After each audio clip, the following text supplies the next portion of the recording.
안녕하세요. 아이린님, 오늘은 수요일입니다. 오늘 원래 책 못 읽는데 한번 독서해보도록 할게요.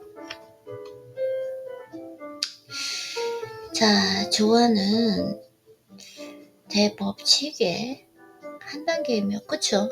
맞아요. 조화, 밸런스 맞추는 거. 사랑은 대법칙을 정신적으로 표현한 것입니다. 반대로 모든 이기심은 부조화이며 이기적인 행동은 신성한 질서와 조화를 이루지 못하는 것입니다. 우리는 자아를 잊고 만물을 포용하는 사랑을 깨달을 때 신의 음악, 우주의 노래, 영원할 수 없는 멜로디와 조화를 이루며 진정한 행복을 만끽합니다. 사람들은 행복을 찾아 여기저기 맹목적으로 달려가지만 행복을 찾지 못합니다. 행복이 이미 그들의 내면과 주변에 있으며 우주를 가득 채우고 있다는 것, 그리고 그들이 이기심을 쫓느라 행복으로부터 스스로 멀어지고 있다는 것을 깨닫지 못하는 한 결코 찾을 수가 없습니다. 조화라고 하는 것은 대법칙의 한 단계이며 사랑의 대법칙을 정신적으로 표현한 것이다. 사람들은 행복을 찾아 여기저기 맹목적으로 달려가지만 행복을 찾지 못합니다. 행복이 이미 그들의 내면과 주변에 있으며 우주를 가득 채우고 있다는 것, 그리고 그들이 이기심을 쫓느라 행복으로부터 스스로 멀어지고 있다는 것을 깨닫지 못하는 한 결코 찾을 수가 없습니다.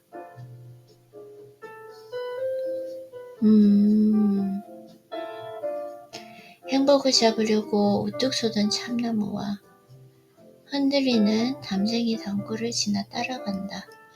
행복은 도망치고 나는 비탈진 언덕과 계곡 따라 그 뒤를 쫓으니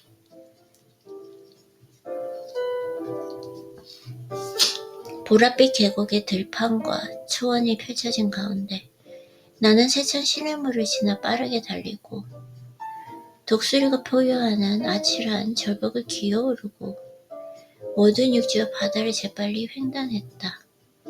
그러나 행복은 항상 나를 피해 다니는 왜 슬퍼. 한 명은 연민을, 한 명은 안식을 바란 것이니 나는 궁핍한 모든 이에게 최선을 다해 내 것을 내주었다. 달콤한 행복이 신성한 형체로 내 앞에 나타나 나는 내 것이다 라고 부드럽게 속삭이는구나. 아름다운 식구는 다복한 삶의 비결을 총망라합니다. 사사롭고 덧없는 것을 버리면 즉시 영원한 초자아적 존재로 올라섭니다. 모든 것을 자신의 사소한 이익에 종속하려는 편협하고 속 좁은 자아를 버려야 합니다.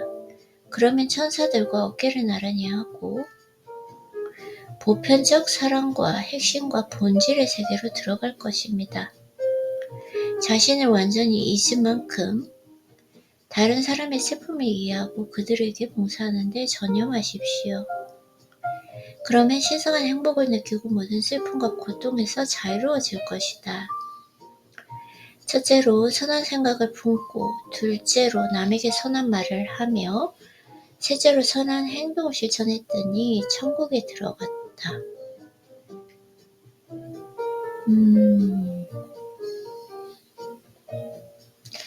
선한 생각.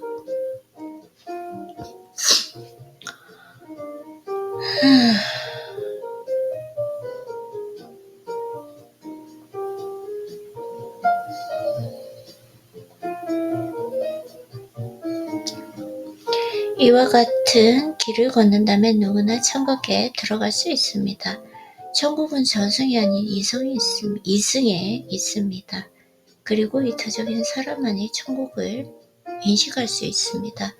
또 마음이 순수한 사람만 천국을 온전히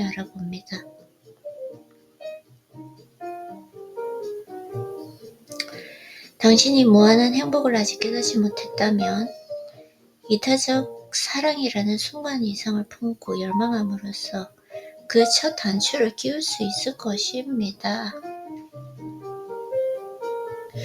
이타적 사랑. 열망이나 기도는 높은 곳으로 향하고 싶어하는 마음을 나타냅니다.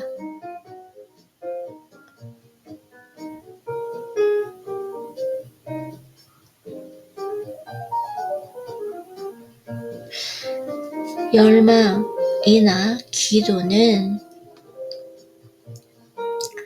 높은 곳으로 향하고 싶어하는 마음을 나타냅니다. 즉, 영원히 만족을 유일하게 찾을 수 있는 곳인 나의 영원한 만족을 유일하게 찾을 수 있는 것인 신성의 원천을 향해 올라가고자 하는 마음입니다. 이 열망은 욕망의 파괴적인 힘을 신성하고 보존적인 힘으로 바꿔놓습니다.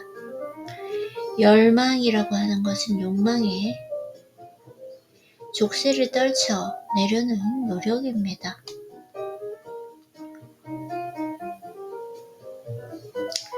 마치 고독과 고통을 통해 지혜를 터득한 탕아가 신의 품으로 돌아가듯이 말입니다. 비루한 자아를 추월하고 자신을 올가매는 사슬을 하나씩 끊는다면 물질을 집착할 때의 불행과는 전혀 다른 나눔의 기쁨을 깨달을 것입니다. 자신이 외적으로 소유한 것뿐만 아니라 머릿속의 지혜와 가슴속의 사랑과 광명도 주위에 나누어 주어야 합니다. 그러면 주는 행복이 받는 행복보다 크다라는 것을 깨달을 것입니다. 그러나 베푸는 일은 보상을 바라는 마음이 없이 때묻지 않은 진심에서 우러나와야 한다. 순수한 사랑을 선물하고 나면 항상 행복이 따른다.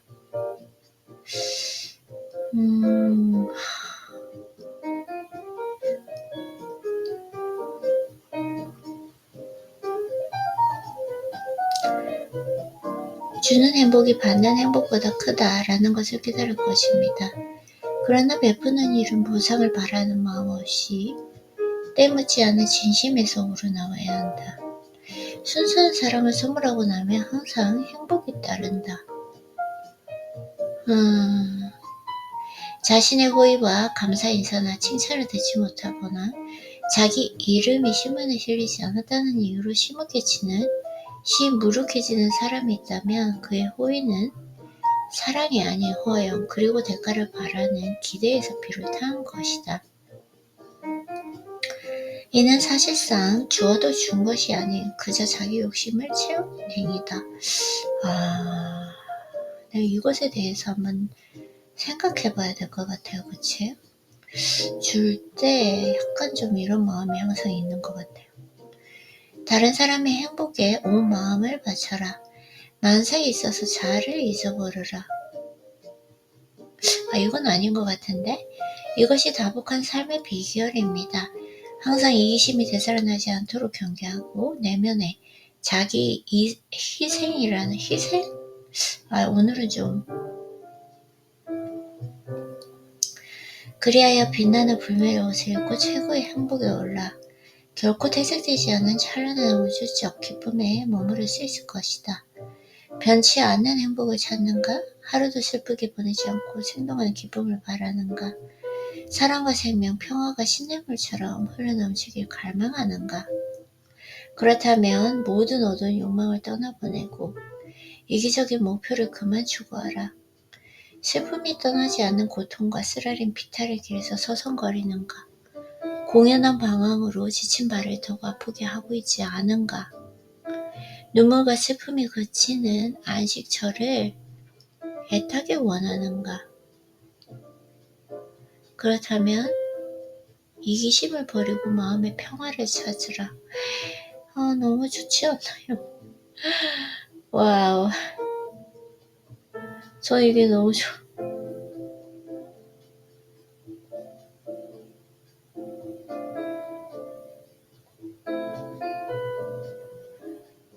평화를 찾으라.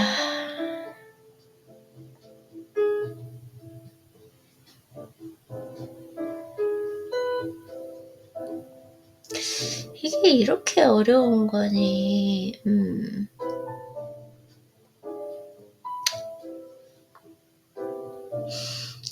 번영의 시련. 풍요로운 삶. 오케이. 제임스 알렌. 너무 재밌을 것 같아요. 명상의 힘. 오케이. 풍요로운 삶. 첫째의 사랑은 명상이다. 자아를 찾고 진리를. 자, 바위처럼 단단한 원칙 한번 보도록 할게요. 자, 차를 보고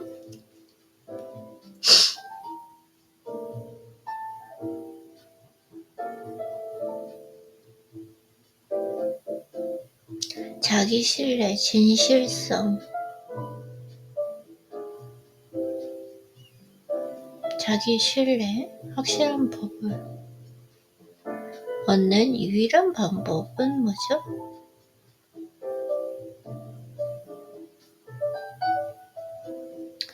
번영의 신전, 확실한 부를 얻는 유일한 방법.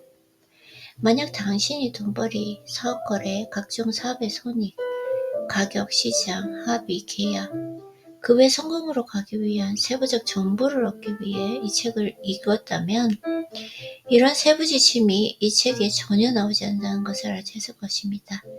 그 이유는 다음 4가지로 정의할 수 있습니다. 첫째, 세부사항은 각각 떼놓고 성립할 수 없는 데다가 원칙에 지혜롭게 연결되지 않는 한 아무런 건설적 힘이 없습니다. 둘째, 세부사항은 끝이 없고 계속 변하는 반면 원칙은 수가 얼마 되지 않고 영구 불변합니다.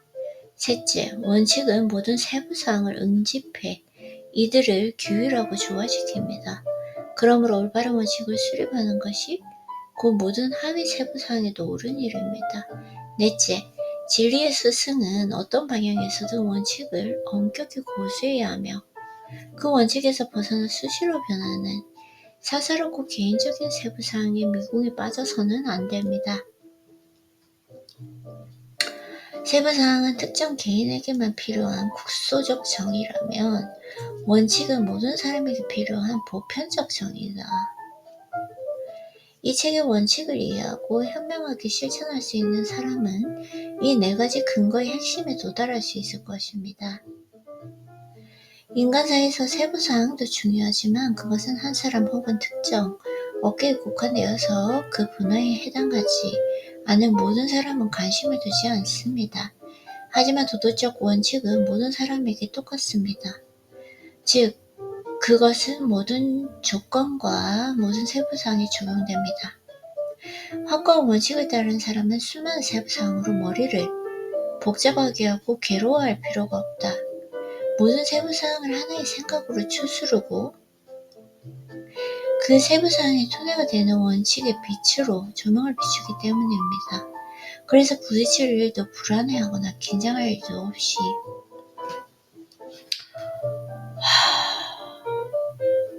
그것들을 쏙쏙들이 깨달아 볼 수 있습니다. 원칙을 파악하기 전까지는 세부사항이 가장 중요한 문제로 취급되고 다뤄지기 쉽습니다. 그러다 보면 수많은 복잡하고 혼란스러운 문제가 발생한다. 맞아요. 세부사항. 하지만 원칙에 비추어 볼 때 세부사항은 부차적일 뿐입니다. 따라서 원칙을 으뜸의 지표로 삼는다면 관련된 모든 어려움은 즉시 극복되고 아무것도 아닌 것이 됩니다. 세부를 주종하고 통합하는 원칙 없이 수많은 세부사항만 일일이 신경 쓰는 사람은 마치 숲속에서 길을 잃은 사람처럼 산더미 같은 잡동산 일을 헤집고 빠져나갈 지통로를 찾을 수가 없습니다. 세상 만물은 원칙 안에 포함되어 있습니다. 이것이 사물의 법칙이고 모든 것은 자신의 상의 법칙을 따릅니다. 사물과 본질을 불개로 보면 안 됩니다. 원칙이 정신이라면 세부사항은 율법이다. 돈이나 재산, 기쁨을 주지 못한다. 기쁨을 주는데 돈을 쌓아두거나 재산과 소유물을 획득한다고 번영하는 것은 아니라 덕성을 개발하고 획득해야 한다. 사람이 물질을 장악해야지 물질이 사람을 장악해서는 안 됩니다. 물질이 사람에게 의존해야지 사람이 물질에 의존해서는 안 된다. 이건 좀 나는 물질에 의존하고 있나? 물질이 사람을 따라와야지. 사람이 허구한 물질을 되쫓아서는 안 됩니다. 그리고 자기 일을 도덕적으로 추구하는 한 물질적 부는 반드시 따라올 것이다. 마음이 조금 위로가 돼요. 위로가 되는 것 같아요. 천국에는 없는 것이 있습니다. 그곳에는 선하고 참되고 필요한 것이 모두 있으며 신의 나라는 당신 안에 있습니다. 나는 굉장히 행복하게 사는 부자들을 알고 있는데 그들은 관대하고 인심이 후하고 순수하고 쾌활하다는 공통점이 있었다. 관대하고 인심이 후하고 순수하고 쾌활하다는 공통점이 있었습니다. 그러나 나는 그무지 않게 매우 불행하게 사는 부자들도 봤다.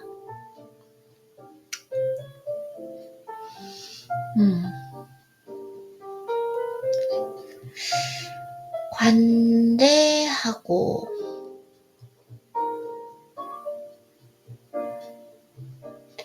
인심이 후하고 순수하고 쾌활하다. 연 수입이 1만 파운드라도 불행하다면 그가 어떻게 번영을 누린다고 할 수 있겠는가? 진정한 번영은 건강하고 조화롭고 만족스러운 삶, 건강하고 조화로우며 만족스럽게 감사할 줄 아는 삶이겠죠? 맞아요. 행복한 부자는 행복한 정신이 그의 부로 나타난 것이지 부가 그에게 행복을 가져다 준 건 아닙니다. 행복한 부자는 넉넉한 물질적 이득과 그의 상한 책임감으로 충만한 사람인 반면 건강, 조화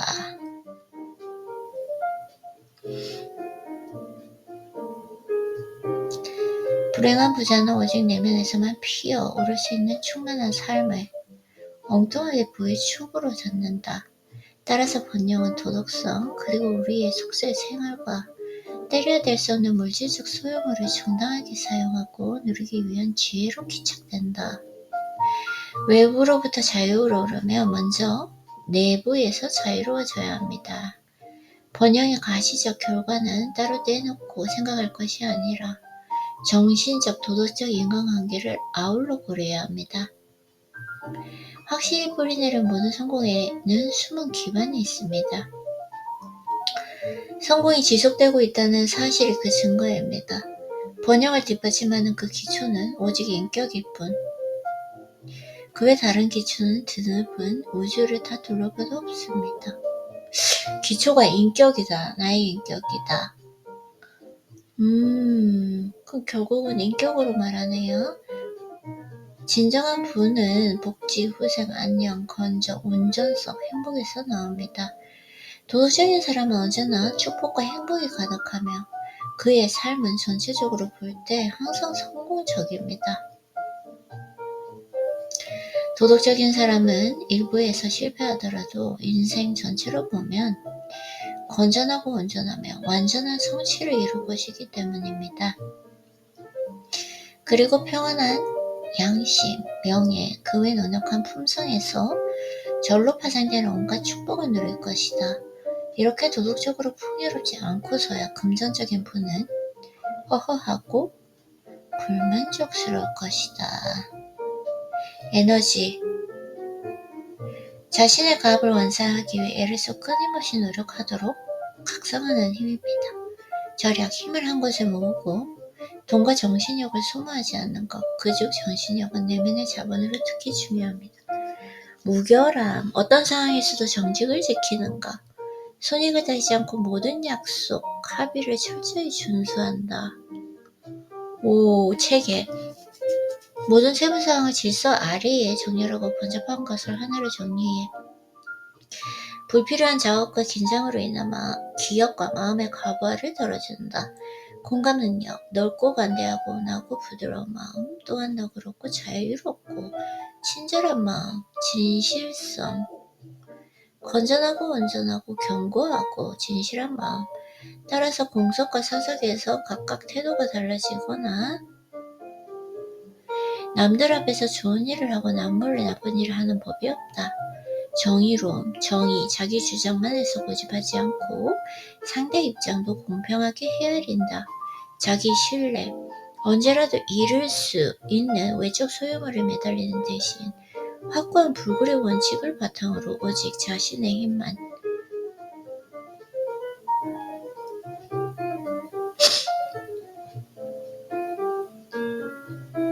에너지, 자신의 과업을 완수하기 위해 애를 쓰고 끊임없이 노력하도록 각성하는 힘. 절약, 힘을 한 곳에 모으고 돈과 정신력을 소모하지 않는 것. 무결함, 어떤 상황에서도 정직을 지키는 것. 손익을 다하지 않고 모든 약속, 합의, 계약을 철저히 준수. 체계, 모든 세부사항을 질서 아래에 정렬하고 번잡한 것을 하나로 정리해서 불필요한 작업과 긴장으로 인한 기억과 마음의 과부하를 덜어준다. 공감 능력, 넓고 관대하고 온화하고 부드러운 마음, 또한 너그럽고 자유롭고 친절한 마음입니다. 진실성, 건전하고 온전하고 견고하고 진실한 마음. 따라서 공석과 사석에서 각각 태도가 달라지거나 남들 앞에서는 좋은 일을 하거나 몰래 나쁜 일을 하는 법이 없습니다. 정의로움, 정의, 자기 주장만 애써 고집하지 않고 상대 입장도 공평하게 헤아립니다. 자기 신뢰, 언제라도 이룰 수 있는 외적 소유물에 매달리는 대신 확고한 불굴의 원칙을 바탕으로 오직 자신의 힘만 믿고 의지한다. 이 8가지 기둥으로 세워진 인생이라면 성공은 떼어놓은 당상이 아니겠는가. 이 기둥들의 힘은 그 어떤 체력이나 지력과도 비교할 수 없습니다. 이 8가지를 모두 완벽하게 구축한 사람은 천하무적이 될 것이다. 그러나 인간은 이들 특성 중 하나 혹은 여러 면에서 강하고 다른 면에서는 약한 경우가 대부분입니다. 그리고 이 약점들 때문에 실패하곤 합니다. 예컨대 어떤 사람이 사업에서 실패한 탓을 정직한 성품으로 돌린다면 잘못입니다. 정직은 실패의 이유가 될 수 없습니다. 따라서 실패의 원인을 다른 방향, 즉 자신의 강점이 아닌 약점으로 찾아야 한다. 무결함, 정직함을 지키고 체계, 세부사항을 질서 아래 정력하고 번잡한 것을 하나로 정리하고 공감 능력, 넓고 관대하고 온화하고 부드러운 마음, 친절한 마음, 진실성, 건전하고 온전하고 견고하고 진실한 마음, 공석과 사석에서 태도가 달라지지 않고 남들 앞에선 좋은 일을 하고 남몰래 나쁜 일을 하는 법, 정의로움, 정의, 자기 주장만 해서 고집하지 않고 상대 입장도 공평하게 헤아리는 것, 자기 신뢰, 언제라도 이룰 수 있는 외적 소유물에 매달리는 대신 확고한 불굴의 원칙에 반타고 자기 믿는 것, 에너지, 자신의 가업을 완수하기 애를 쓰고 끊임없이 노력하고 각성하는 힘, 절약, 힘을 한 곳에 모으고 돈과 정신력을 소모하지 않는 것. 이 8가지 기둥이구나. 이거였어요. 이 책의 8가지 기둥. 이 기둥들의 힘은 그 어떤 체력이나 지력과도 비교할 수 없습니다. 이 8가지를 모두 완벽하게 구축한 사람은 천하무적이 될 것이다. 그러나 인간은 이들 특성 중 하나 혹은 여러 면에서 강하고 항상 그래서 조화가 중요해요.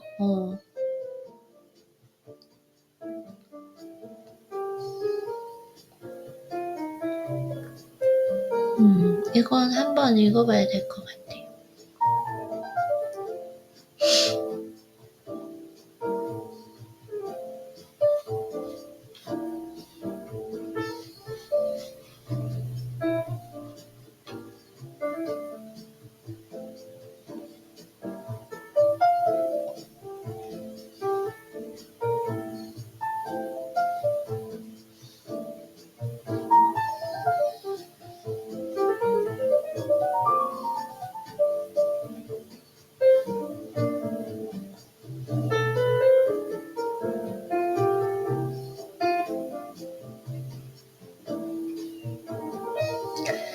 지금 텍스트로 공유해서 나중에 한번 읽어보려고 하는데요.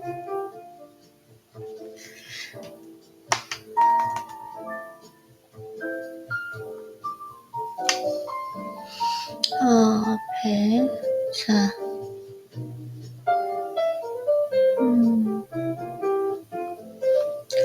오늘은 독서를 여기까지 해야 될 것 같아요.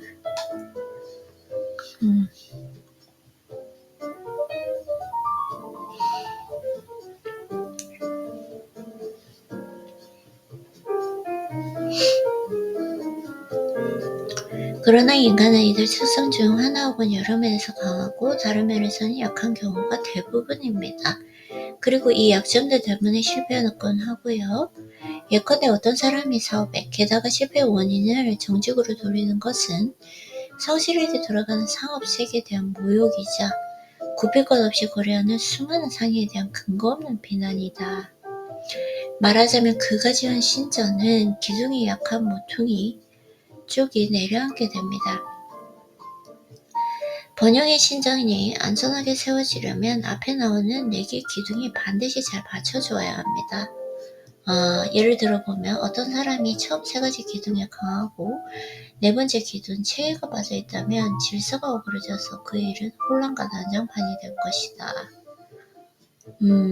상업 분야이든 그 외 사람들이 흔히 종사하는 다양한 산업 분야에서든 성공을 거두고 그 성공을 꾸준히 이어나가고자 한다면